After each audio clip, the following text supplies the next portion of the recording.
Mesdames, Mesdemoiselles et Messieurs, la situation qui traverse notre pays en ce moment est on ne peut plus grave. Il y a péril en la demeure. Et si nous n'y prenons garde, nous risquons d'être les derniers Congolais à avoir vécu en RDC dans ses frontières actuelles. Aujourd'hui, comme hier, les éléments des armées rwandaises et ougandaises, regroupés au sein d'une unité appelée M23, sèment la mort et la désolation dans le Nord Kivu, notamment à Bunagana, Kiwanja, Rutshuru, Rubare, Rumangabo, Rugari. Maintenant, ils avancent vers Goma.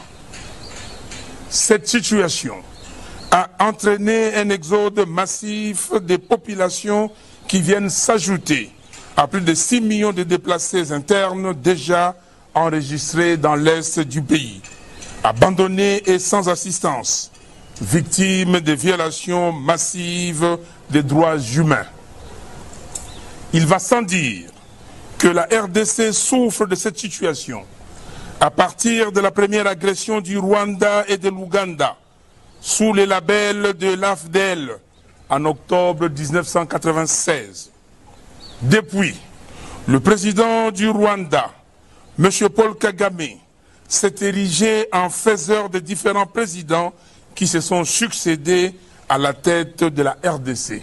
C'est inacceptable. Les conséquences de la crise de légitimité et des dénis de souveraineté qui en découlent se font sentir aujourd'hui. Le Rwanda et l'Ouganda se donnent à cœur joie dans la déstabilisation de la partie est de notre pays, qui s'étend dans d'autres parties du territoire national, notamment dans les Maïndombe et les Kwilu. Cette déstabilisation est rendue possible notamment par l'infiltration de toutes les institutions de la République. Et pour mieux contrôler la RDC, ses ennemis l'ont amené dans la communauté d'Afrique de l'Est. Il n'est plus un secret pour personne que M. Tshisekedi est arrivé au pouvoir grâce à M. Kabila et M. Kagame. Question. Quelle serait alors la motivation profonde pour M. Kagame, aujourd'hui, d'agresser M. Tshisekedi alors que ce dernier a reconnu lui avoir tout donné? Deuxième question. Pourquoi M. Tshisekedi n'a-t-il jamais pointé du doigt directement M. Kagame en le désignant comme étant l'auteur principal de cette agression? Les discours, c'est bon. Mais qui est responsable du génocide congolais? 10 millions de morts depuis 1993 et de 6 millions de déplacés internes. Autre question. Pourquoi le gouvernement de M. Tshisekedi n'a-t-il jamais saisi le Conseil de sécurité des Nations Unies pour que celui-ci déclare le Rwanda comme pays agresseur de la RDC? Aussi, pourquoi n'y a-t-il jamais eu de plaintes auprès de la Cour internationale de justice? À ce sujet, il faut rappeler pourtant que lors de l'agression de la RDC par le Rwanda en 1998, le gouvernement de l'époque avait porté plainte à la Cour internationale de justice pour acte d'agression contre le Rwanda et l'Ouganda.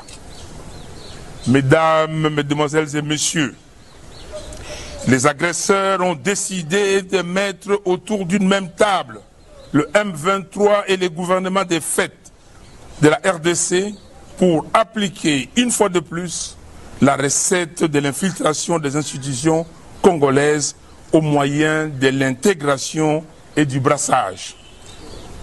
En réalité, le processus de Nairobi est un processus de validation des nouvelles frontières des territoires conquis en RDC par le Rwanda. Dans cette combine de Nairobi, il est prévu que M. Tshisekedi ramène un accord de cessez-le-feu qui, malheureusement, aura consacré l'occupation. C'est ce que j'appelle les faits accomplis d'occupation. Et c'est cela le vrai but de cette guerre. En effet, M. Tshisekedi a signé de nombreux accords avec les pays qui nous agressent et aucun de ces accords n'a été révoqué. De ce qui précède, j'accuse M. Félix Antoine Tshisekedi Tshilombo de haute trahison. M. Félix Tshisekedi et ses mentors sont cyniquement et désespérément à la recherche d'un argument électoral et de conservation de pouvoir. Ayant en effet constaté que M. Félix Tshisekedi ne pourra pas gagner les élections de 2023, ses parrains sont venus à sa rescousse en imposant à la RDC une guerre qu'il devrait gagner à temps voulu afin de lui donner l'occasion de se présenter en sauveur de la population congolaise qui ne jure que par la paix. Il aura ainsi gagné la guerre, mais les territoires conquis par le M23 resteront rwandais et le Rwanda aura allongé ses frontières. Le peuple congolais, debout, s'y opposera avec la dernière énergie. Nous disons que la paix se gagne par les combats, non pas une trêve. Nous voulons une paix durable et définitive. Toute paix qui viendrait en dehors de l'implication de notre peuple et de nos forces armées ne pourra être qu'une paix de façade, comme ce fut le cas avec le CNDP et le M23-1. Le processus de Nairobi obéit au même modus operandi. C'est donc du déjà vu